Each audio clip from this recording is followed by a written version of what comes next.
qui se passe au Real Madrid, c'est plus du football, c'est que du business.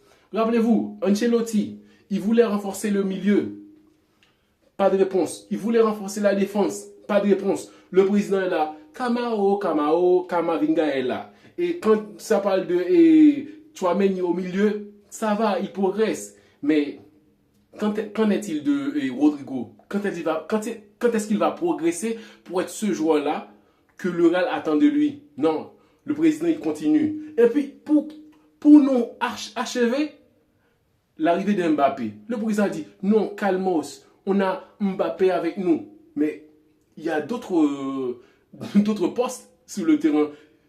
Et l'achat et récupération de Alexander-Arnold, ces gens, le Real Madrid est en train là de pêcher.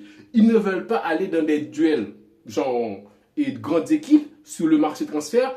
C'était très beau aussi de voir que le joueur, il peut signer à la Juve, il peut signer au Real, il peut signer au Barça. Donc, il y a beaucoup d'options. Le Real Madrid ne veut plus de ça. Genre, c'est un club qui veut des joueurs clés, qui veut des grands joueurs, mais qui ne veut pas les offrir en très gros salaire, non plus aller les chercher avec des millions dans leur club actuel. Non, ils ne font plus ça. Ils ne font pas pour McAllister, ils ne font pas pour Enzo, ils parlent de Vitinha, mais on sait que PSG, c'est un club rancunier, c'est un club avec beaucoup d'ego. Ils ne vont pas lâcher Vitinha comme ça. Combien de Real est prêt à mettre sur Vitinha?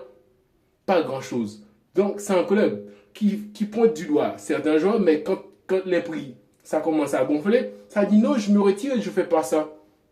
C'est ça le Real Madrid aujourd'hui. Ça ne préoccupe pas vraiment du football, mais des rentrées. Parce que le Real Madrid, c'est un club qui a beaucoup gagné, d'argent, plein d'oseille, mais ce n'était pas un club actif sur les mercatos, alors que le milieu, on sait que ça doit être renforcé.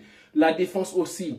Et les latéraux, franchement, c'est ça qu'on va se manger là.